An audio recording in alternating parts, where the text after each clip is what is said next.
Well, hello there, San Diego. You want it, you got it. This is what's happening in San Diego.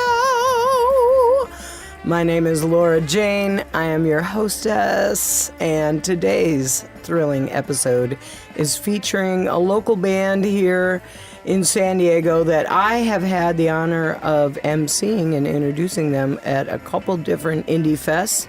They are called the Lyrical Groove. Yes. And before we play a song from them, I just want to welcome Kendrick Dial here. Thank you. The founder and vocalist and poet of the band. Yes. Thank you for being at Thunderbird Analog Recording Studio, making the trek up. Which song should we do first? I'm thinking Wake Up. Yes. It's our first single. If you think about the essence of the Lyrical Groove, Wake Up gives you a very good sentiment of the diaspora of what you might come across in terms of our music. So. I love it when you say diaspora. Right. Well, diaspora. Let's listen to the Lyrical Groove. Let's hear Wake Up! Oh, yeah. Turn me up just a little bit. It's about to get there. Everybody, we need you. So wake up, wake up, wake up. And put this focus in your cup. So wake up, wake up, wake up. And put this focus in your cup. So wake up, wake up, wake up. And put this focus in your cup. So wake up, wake up, wake up. And put this focus in your cup. Oligarchy, anarchy, Marxism, communist, racism, sexism, socialistic ignorance, glass ceilings, classism, day labor, sharecropper, drug lords, warlords, mafia, mobsters, sweatshop, chop shop, dope spot, hot block, rifle, grenades, gunshot, shell shot, militia, politicians, superstitions, Satanists, pedophile, juvenile, murderer, rapists, immigrants, refugees, transient, Haitians, subordinate education, staggering the nation, millionaire, trillionaire, billionaires, elite, poor, impoverished, proper, obsolete, in-run scheme, Ponzi scheme, pyramid screams, bailout screams, bounce, checks in the illustrious, industrial, prison complex. Wake up, wake up, wake up, and put this focus in your cup. So wake up, wake up, wake up, and put this focus in your cup. So wake up, wake up, wake up, and put this focus in your cup. So wake up, wake up, wake up, and put this focus in your cup. Indecisive indecisions plague our existence. All that we need is what we are given, but we struggling with focus, smoking out of focus, hocus pocus chokers, focusing on these gadgets, forgetting what really matters. How you gonna succeed when you don't really believe, don't have no map? We've been so programmed that even if we saw the North Star, we would only get us so far. We only listen to Tom, GPS, and OnStar. Forgotten how to connect with nature, forgotten how to connect with our youth. Seeing them as separate entities like we were never them. Maybe we need to change the conversation for what they ain't doing and how lazy they are to why they do the things they do. Cause if we understood, then maybe then we can help them. Wake up, wake up, wake up, wake up, say wake up, wake up, wake up, and put this focus in your cup. So wake up, wake up, wake up, and put this focus in your cup. So wake up, wake up, wake up, and put this focus in your cup. So wake up, wake up, wake up, and put this focus in your cup. Empowerment, resilience, brilliance, confidence, self-esteem, I believe, persistence, patience, delayed gratification, critical thinking, values, dignity, listening, determination, dedication, waiting, courtesy, respect, love, hope, loyalty, fighting for a purpose, coping with grief, communication, thinking for yourself, belief, prayer, meditation, open minds, deliberate decisions, valuing your time, understanding feelings, understanding balance, letting go of malice, step into the challenge, being not afraid to fail, and support the life sometimes we all catch hell, but you can't give up, you can't give up, we may fall down, but we get back up, so wake up, wake up, wake up, and put this focus in your cup. So wake up, wake up, wake up, and put this focus in your cup. So wake up, wake up, wake up, and put this focus in your cup. So wake up, wake up, wake up, and put this focus in your cup. So everybody wake up.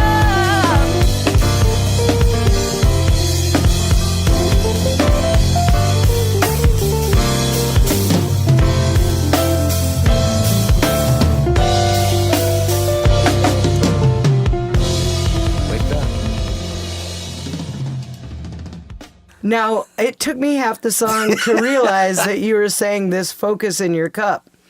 And this is even watching the video. And I love the video, by the way. Right, well you. done. You can find that on YouTube, by the way, or at their website, which is www.lyricalgroove.com. Yes, yes. So tell me all about this focus in your cup, because I understand focus, Right. but how and why is it in my cup? So there's a few different layers to this song. So I wrote this song. It was my first year in grad school. So I got my master's in social work. Well, bless you. I know. Thank you. And so it was just through the things that I was learning. So the very first verse that you hear is really all these different elements of what I was learning in school. And so for whatever reason, it was actually Folgers in your cup. Part of that was because Folgers had a competition where, you know, different bands and artists would kind of push like an interpretation of that line and whatnot. And so that's what we used. We kind of had the song already, but then that little element kind of influenced it a little bit more. But then we had a show at the Ruby Room, and it was like our first real show. And one of our friends, Megan Maples, she was like, "Are you saying Focus or Folgers?" And so we were saying Folgers, but it was like, "Oh, Focus sounds dope though." And so, so we changed it to Focus based off what she said. So from that point on, it was Focus in your cup. And how did it go with the Folgers competition? Ain't nothing. It didn't do a damn thing. We never got a call back or nothing. So, you know, that's obviously not the original. The best part of waking up is Folgers in your cup. Right. So, not that one. Well, I think it's kind of cool that Folgers, such an old school company, was like asking musicians to come up with a new jingle for them. How lovely. Right. And I used to want to do jingles. Like, I still kind of do want to do jingles and stuff like that too. So yeah, I was like, let's do this. So you're obviously like the original founder, along with G.K. Sanders and Mike Smith, right? Yes. Yeah. And that's in 2010. Right. But I just found out here at the studio that you're from Dallas. Yes. So who influenced you to write the poetry that you write? Actually, I really didn't get into writing poetry until I joined the Navy. I wrote a little bit back in high school. I wrote a lot of poems to girls that I never gave them to. So that was I think my initial motivation. But also, my father passed away when I was like 12. And so it's really amazing that I'm even touching anybody's stage right now, because I was pretty much one of the shyest kids, you know, not just in my family, but just if I walked into any classroom or whatnot. Like, I was a good student, but I wasn't the one to get up and jump up and be in front of people and all that good stuff. So my life has taken its own evolution in regards to my expression and creativity, because I was always just a really mindful observer of things. And I think that's where a lot of things come from in terms of just, you know, we poets, we watch the world around us and we analyze. And so in the back of my head, I'm always thinking things and having my own personal conversations and stuff like that. So I used to be in the Navy. I got stationed. Thank you for your service. Thank you. But I got stationed in Japan, and it was culture shock. I was depressed. I was dealing with a lot of different things, and so I would write poems and I would send them back to my friends and family, email them back to my friends and family, and I just got a lot of encouragement to just keep doing it. And so the more encouragement I got, I just kept going. And when I got to San Diego, I was able to find open mics and begin to kind of start getting up and sharing my work. And it just kind of kept growing and growing from there, from speaking in churches to other people asking me to come out and share my poetry. And it just continuously grew. Do you know there's now a San Diego Poetry Annual? Oh, yeah. So I'm also a part of a group called Collective Purpose. We used to have a venue called Elevated. And spoken word and poetry in San Diego has a very rich history. And so we had Elevated for a number of years.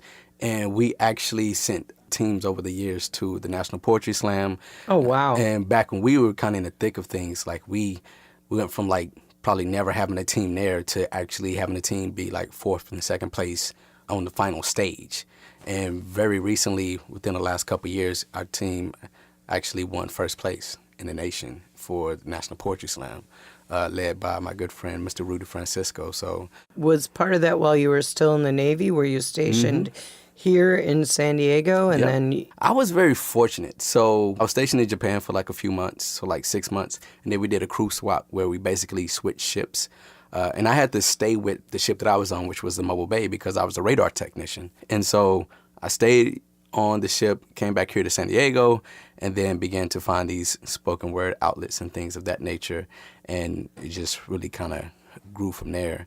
Also, a part of my fortunate journey in the military was I actually never went on deployment. And mind you, I did like 9 years. So it's kind of crazy within its own self, but they were doing a thing called optimum manning at the time, which they were trying to use less people on the ships. I did all the workups and everything, and the day that we were actually going on deployment, they switched me out with one of my shipmates. He was actually playing baseball at the time. They let him go play baseball, and then they brought him back. And yeah, they say basically, Petty Officer Dial, we're gonna go with this shipmate over here. We're gonna let you stay back. And I can understand where it stemmed from. I went through a time of kind of just depressed about my decision at the time because I was lonely. It was culture shock. I was 18, 19 years old, finally, by myself, trying to maneuver the world and not sure if I'm making the right choices or what I'm doing, not sure where I'm going in life. And so I was kind of dealing with a lot emotionally. And so that's when reading and writing became really a haven for me. And I got to a point where I wasn't wearing that very well. Sometimes I felt more like Klinger. If you ever looked at MASH, I felt like the one that was just kind of like the misfit for a little bit. But I think actually through my writing, it helped me kind of process a lot of things and kind of get into a better headspace about the decision that I made and owning up to that decision to be a part of the military and what that meant and what that sacrifice looked like at the time. And once I got to a better place than that, then I was able to make a better space for me being a part of that. So it worked out. And so as I was there, in terms of they sent me back, I was in a place called RSO. It wasn't just me. It was other people who got sent off the ship during that time, too. So I was kind of like on shore duty. And so I started going to school, but then I also started looking for other opportunities to kind of, get into the city and do some things. And so that's when I found the open mics and began to really get out there and writing and expressing myself. So wow, that takes a lot of courage to be out there for the first time, not ever doing that in high school or college and coming right out and saying, yep, gonna go tell a bunch of strangers my most intimate thoughts. Here they are. Well, but obviously you got a lot of positive feedback because you kept coming back and, Well, in a lot of ways, that was my college because I went to the military straight out of high school. So that was me in those formative years kind of learning and expressing and kind of bumping my head against the wall, if you will, and figuring out, how to make this thing called life work. All right. So you played as a trio for 1 year and then grabbed a hold of Mike Token Benedetto. Is that how I say it? Yes. Now, was that Token the token white guy in the group in the beginning? And so, all right, let me back up. So, because I'm like, Token. Now, hold on. Which is quite, and the funny part is he gave himself that name. Well, that's good. Right. So when I was a part of the ensemble Collective Purpose, we primarily came together to host Elevated. But then myself, Rudy Francisco, and Ant Black, we started doing these showcases where it was us three doing poetry together. And we actually, our first year at the Indie Fest, we got asked to do one of the stages. And the thing about doing poetry at a festival type experience is the energy is very scattered. and whatnot, which is totally different from what we're used to, being in a closed room, condensed. Everyone's sitting down and listening. Waiting on your every word or something like that. Yeah, so it was very different. So it was like, if we're going to do this, we need to have a band. So we had a drummer and a bass player, and that experience was like, oh, wow. And that's when I fell in love with that merge of music and poetry, and was like, oh, wow, like, I really dig this. And so Rudy started touring, Ant moved up to Paris, California, and so my good friend GK, he went out and he wasn't even drumming. Like he wasn't even like an active musician. He just was like, you know what? I dig this. He went out and bought a drum set. And then my friend Raj, he was playing keys with us from time to time. His little brother had just moved into town from Tennessee. So we connected him and a brother by the name of Daryl Pretlow. We all started, rehearsing. It was like, okay, let's try this and see what it do. We did a gig at the Ruby Room. It went fantastic. Folks were dancing to Wake Up.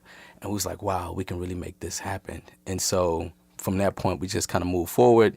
And then probably a year or so into it, Daryl ended up moving. And then my buddy Jacob Miranda Cubby, he was looking to just kind of get into something. And so he ended up coming along. And then Mike, so Token, his daughter and my daughter went to the same kindergarten. And so we would do family, girl dates and whatnot with our kids. And so, just getting to know each other. And he used to play in like jazz and metal and funk bands and stuff like that. And so I just invited him out to come check us out. And he did, and he was really digging what we was doing. And so just invited him to be a part of it. So he did, and the more we just kind of hung out and got to know each other, know his personality, he was like, yeah, y'all can call me Token. Because I'm the only white guy with y'all, so I get to be the token white guy. And so that was his badge of honor, if you will. And so, so it was just a nice compilation of all this musical influences and everything, and it just really came together. And then, of course, the female voice that you heard on Wake Up is Brisa Lauren. Yes. How did you meet her and ask her to join what was happening with the Lyrical Groove? So I was looking for a vocalist, and my buddy Chris, who we did Elevated with, he suggested a good friend by the name of Jiminelle. But Jiminelle was still in college at the time, so she was up from L.A., primarily up there. So she suggested her friend Brisa. And I remember the first time we met and we kind of talked about the things, and she was singing up in L.A. from time to time, but she had moved back to San Diego and hadn't really been into it. So we had a gig at the Neo Soul Tuesdays at the Onyx Room, and I remember the first time we did it because, we rehearsed and everything, and it was cool. Like, it was an okay gig, and I was like, I'm not sure this is going to work out, but, I'm a patient man, and I was open to just, growing through this experience. And the next gig that we did, it was like a total 180, and I could tell that she owned the music. She was energetic. She was dancing around. And ever since then, she's been my stage ace. Like, I love being on stage with her and being able to feed off each other's energy and whatnot. And so it's just really developed me as a performer and as an artist, being able to work with her and everything. So it's just really kind of come together. So the ironic piece was probably the distance between the first time we met. It was probably 6 months before she actually got on stage with us. And then it was probably another month or two before she got back on stage with us.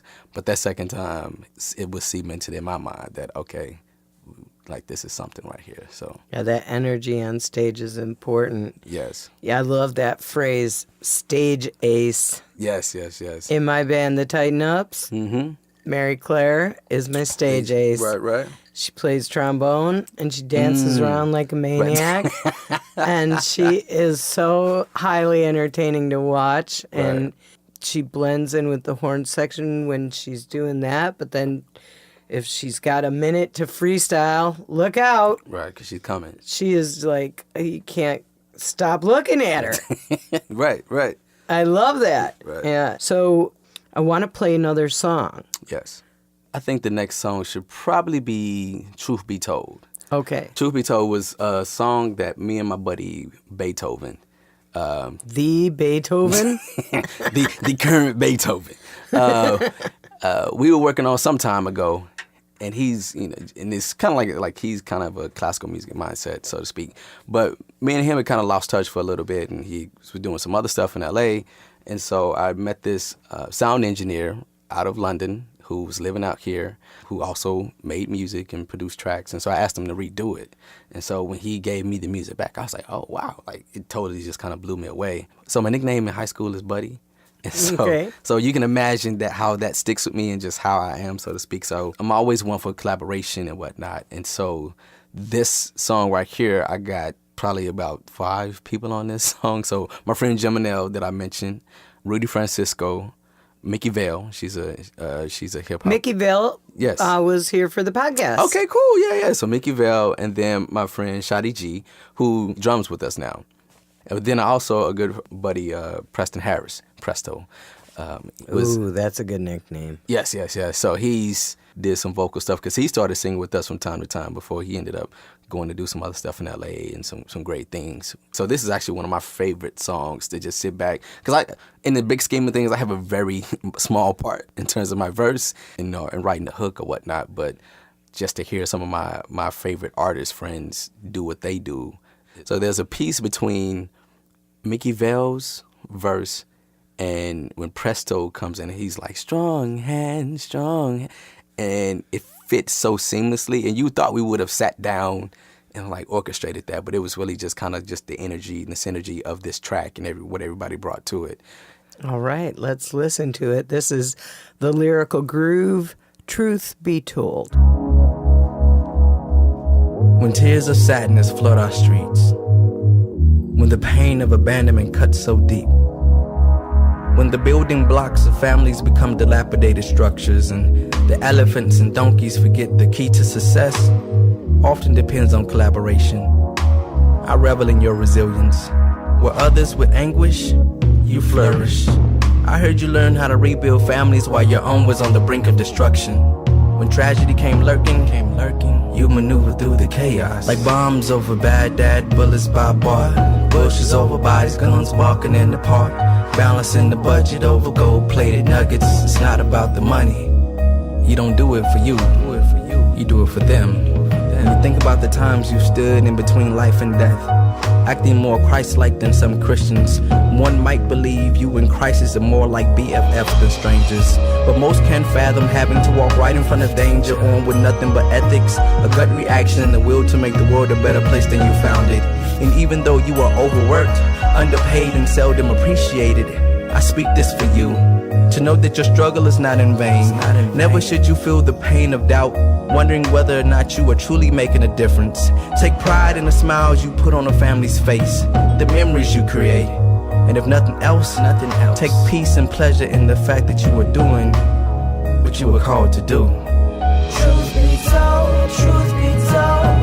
you chose to walk a road only few acknowledge for a beautiful struggle at your door. Truth be told, use the love you had in store to utilize and spread your joy to all those little girls and boys. Truth be told, The fabric of history has been crocheted into your skin by the hands of those who held apocalypse in their arms and stood face to face with extinction. You come from people who tasted their own DNA on the lips of genocide, people who wrestled with water hose gunfire, people who slow danced with tear gas, men and women who looked into the eye of circumstance, planted sunshine in their throats and sang like a music box inside of a dungeon here.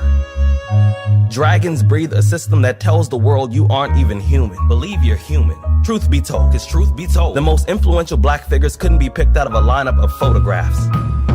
But if you look into your reflection long enough, you can see them clearly.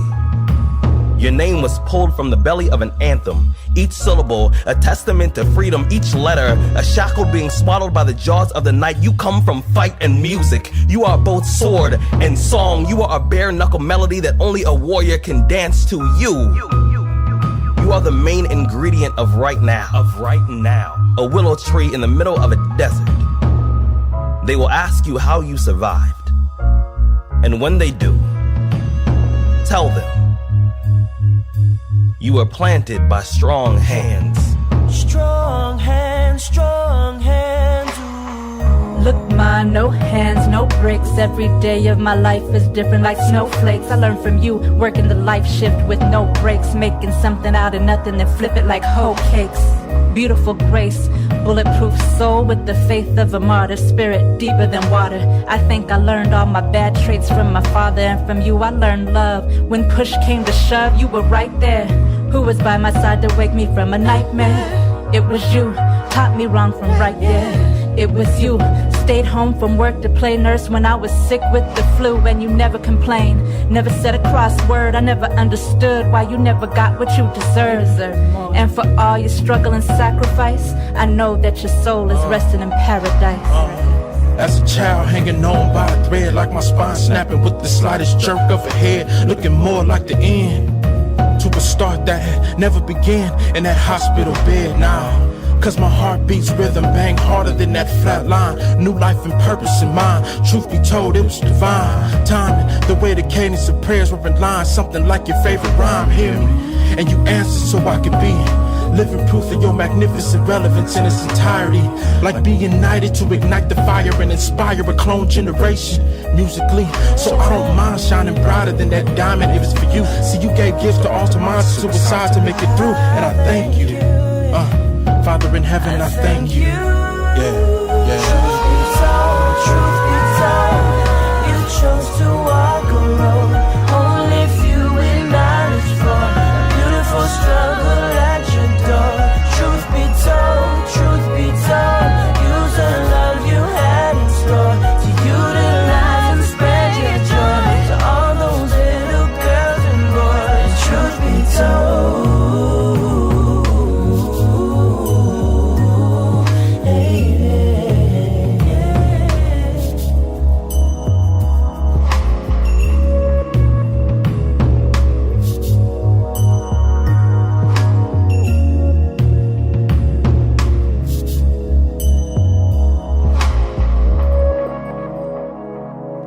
So Wake Up and Truth Be Told are both on an album that is called Spoken Soul Music for Life. Yes. And that's your debut project, right? Yes.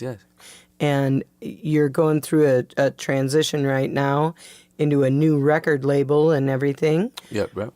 So tell me about that. What's going on? So it's a friend of mine some time ago. He introduced me to a gentleman who was, the label name was BEMG at the time. And it's new label, Las Vegas, so they're still kind of getting things together. But a lot of potential in terms of being able to move forward and get into some different spaces, some different cities, get in front of some different audience so they can hear kind of what we do. I think a good part of San Diego has kind of heard of us, the nuances of the lyrical groove, so to speak. So I think at this time it's just kind of, for us to kind of be in front of some different audiences and see what that's like and see what that experience is like. So it's been pretty cool so far. So everything's coming together. So our album is actually scheduled to come out this coming Friday. So it'll be distributed digitally, Spotify, iTunes, all that good stuff. Excellent. So you can purchase Spoken Soul Music for Life by the Lyrical Groove in many different ways. And I'm sure you'll have all that information on your website and your Instagram or your Facebook, Reverb Nation, SoundCloud. You're all over the place. Twitter. Right. That's awesome. Right. I saw one of the videos that you did called Summertime. Yes. Now I love that line about San Diego. It's summertime all the time, people. Right. If you're listening from another state, you're just going to be jealous as hell because San Diego is summertime in the spring, in the summer, in the fall, and the winter. Right. And I can't remember the exact order that you put it into there, but it's a great video, and I saw that it was filmed at the Access Nation Studios. Now, is that in San Diego? What was that filming experience like? That was such a dope experience. We did it some time ago, but yes, it is here in San Diego, actually in the Rancho Bernardo area. Okay. And what it is, they actually had, it was like a live experience where in front of a digital audience. So they had like a big screen, but then as people chimed into the room, like you could see them sitting in front of their computers watching. So it was like all these people actually watching at the same time while we're actually performing the song live. And so you could see like their comments and everything. I actually want to kind of go back and do like a digital performance, for like my folks back in Texas and other places that aren't here anymore, so they can kind of see as we do, new music and a virtual concert. Right, exactly. So it was a great experience. Wow, that's so cool. I couldn't tell from watching the video that you were watching your audience pop up in front of you as you were Facebook Live or something. You can see, there's a heart floating by. It's from Uncle Bernie. Look, he loves us. And the screens behind you, I was curious about, like, did you get to pick out what scene was behind you? No, I think that was... Did they just kind of make production choices for you? Yeah, so we just sent them, the band photo that we had at the time, and so they just put that up. And the thing about that was our buddy Token, one of his best friends is Alan, who does movie quality photos. One of the photos, I think that photo in particular, it probably looks like, we're getting ready to come out with a movie, because that's the type of work that he does. And so he was able to kind of put that type of effects on it. It's very dramatic. Yes, to make it look like that. So, yeah. Excellent.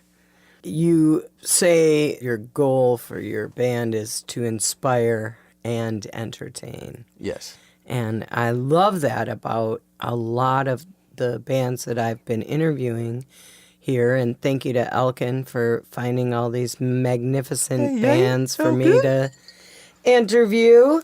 You've got a focus in your cup that is wider than money or Cristal or a Benz or something, All like things I don't have. Well, that's because you're a father and you're a musician and you're a social worker. Right. What? These are things that only enrich your soul, not your actual bank account. You said you read a lot in the Navy and wrote a lot, and I guess that isolation does drive you to look to other things for guidance and inspiration. And so I'm super glad that you found your truth. Right. Yeah. So my undergrad is in Africana Studies and Psychology. And so along with that, a lot of self-reflection and just developing myself, I think, and this is what I think just in terms of a lot of artists, why we lose a lot of artists is in terms of having an identity. A lot of times that identity isn't settled, and so it's very easy to go off the whim and try to go with, what an industry says, what's appropriate, what's not appropriate, or what's going to make money, what's going to be popular, and things like that. So for me, having had those key pieces together in terms of developing my identity, I knew very much for me in terms of the type of music that I want to make, the type of impact that I want to have. I was never worried about being trendy. I want to be timeless. So if you find, if you hear our music 10 years from now, it'll be like Marvin Gaye's What's Going On. It'll be like, damn, I know this came out like 20 years ago, but it's so relevant to now in terms of the musicality of it, in terms of, that production aspect of it. And on some level, the message. I write in particular towards the emotion because I want to connect with your soul. I want you to hear this on a soul level so that whenever you're going through something, whenever you feel like you need your head lifted a little bit or something in life is not making sense, you can hear something and be like, oh, you know what? That's a nugget that I didn't get. It being spoken word, the things that I learned is I used to buy countless spoken word albums. A lot of times with spoken word albums, you listen to it once or twice. You might have your favorite track on that album that you can replay. But other than that, you're not going to really listen to it a whole bunch of times like you would a regular album. And so for me, by adding the music, it was just my little magical way of enticing folks to being able to replay these messages. And I know for me, there were messages that I needed to hear over and over again. And so the music as the soundtrack allows you to kind of get lapped into that. Even though, folks are just talking. Like, I'm just having a conversation with you to hopefully spark something in your brain, something in your heart to inspire you to live in a way that brings truth out of you. So I had a conversation with somebody recently. It was like, so, what are your musical influences? Or, like, when did you start doing music? And a lot of people were probably, grew up in it, which is, I wish I would have got into the music then. When I growing up, the closest I got to that was listening to the radio and realizing that when they sampled music, that it was sampled from previous music. So I would listen to the oldie station to hear where they actually where they sampled the music from. Right. Reflecting on that was kind of like my musical schooling right there to a certain degree. Now, where can we find you in San Diego? Where are you going to be playing next? Right now, we're working with a group of my musician buddies, and we're going to be doing a jam session every Thursday night. Well, at least once a month. We're going to start out once a month doing a jam session to bring in just that landscape for the city for artists to be able to come in. What venue? So there's a warehouse actually on 1304 J Street, like on the outskirts of downtown that we're going to be at. I really want to develop a space where we can kind of develop the artists in San Diego, so give them a place to connect with veteran artists, veteran musicians, but also so we can kind of see, okay, all the stumbling blocks that I went through trying to develop a band and all these different things. I want to be able to help out other bands and other musicians to kind of help them kind of get ahead, a little bit further ahead. Well, that's really cool. Yeah. So, Strong Woman. Yes. Who is this written about? So this was written about my daughter, Jaden. Yeah, Jaden. Having a daughter really makes you look at the world. Like, I've always grew up around women. Got 2 sisters, my mom's, best friends and everything. But having a daughter just really opens you up to how much the world looks at women differently and how much of a challenge it is for a woman to just be a woman in today's world and grow and succeed and not get looked at crazy and not get, mistreated and all these different things. And so for me, it was really about writing something that would build up my daughter. And so these early years, these formative years, she would just hear it as a song. But I know in 15 years, when she's listening to this again, it'll have a totally different meaning for her when she can really understand the lyrics. And hopefully they speak to her in the way that I intended them to build her up as she's maneuvering the world and knowing that she was made to be a magnificent woman and she can walk the world with that light. And if they can't deal with it, that's their issue, that's not hers. And she can push through and do the things that she was meant to do on this world. So that's why I wrote them. And I know it's a lot of other women that needed to hear that. And just as many men to need to have that reckoning as well. Yeah, because not everyone can give birth to a daughter. Right. In order to see a woman's perspective. Right. I mean, there's a lot of cool reckoning happening. Right. A lot of men acknowledging that, oh, yeah, you're right. It is kind of different for women. I feel like we've been having to struggle for power for a long time, and that's something so many people can relate to, right. But they don't think about it in a gender way. It's more of a class way or some sort of ethnic way or religious way. It's wonderful that you are there to support your daughter and to help her feel strong, because obviously she is. All right, let's listen to it. This is Strong Woman.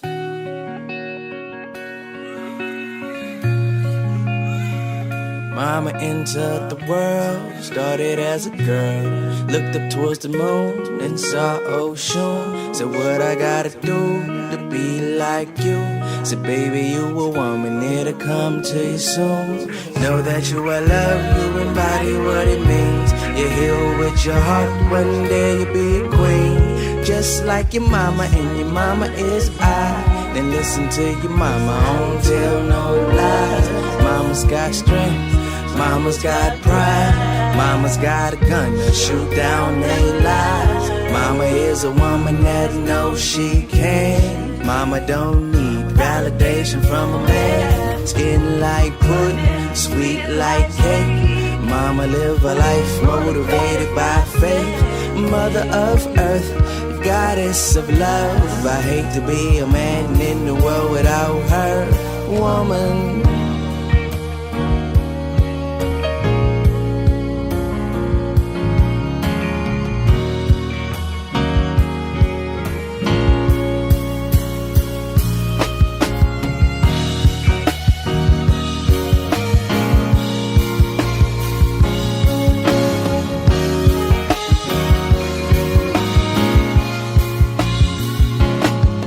I was looking to the sky, and then I saw a bird carrying the baby, and then it said these words. I heard she came from Venus, mind of a genius, destined for greatness, a beautiful little girl. And my duty is to nurture her like a flower until her dreams unfurl. my daughter. We have the bloodline of my wife, my mother, and my mother's mother, which means she'll have the ability to build you up, cut you down, tell you to kiss her ass, Bible in hand, with a face so innocent, you won't realize what happened until it's too late to do anything about it. I want her to be an SBW, one of those strong black women you read about in historical tall tales, one of those gunslinging, railroad conducting, not too quick to judgment, freedom fighting, poem writing lovers of life. I want her to know that she is beauty beyond words, and she'll understand this by the things I do and don't do, like how I treat her mother, how I show her that I love her, through the simple things, like the tone in my voice, my word choice. I must nurture her, show her how to be loved, so when I get home from a long day of work, school, and dealing with the world, and she asks me to dance, when she asks me to dance, I politely bow, smile, and then extend my hand. Politely bow, smile, and then extend my hand.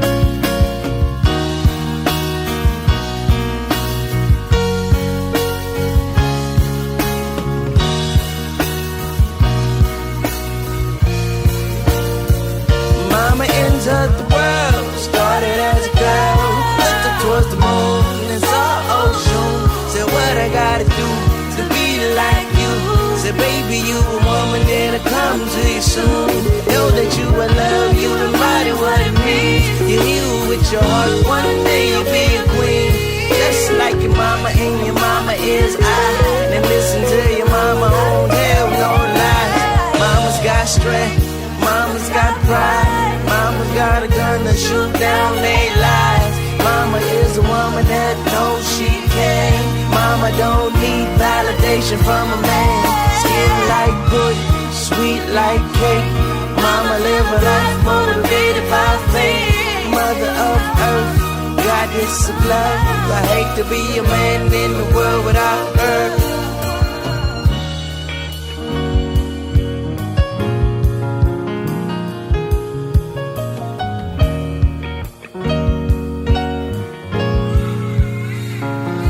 Mama entered the world, started as a girl, looked up towards the moon and saw ocean. Said what I gotta do to be like you.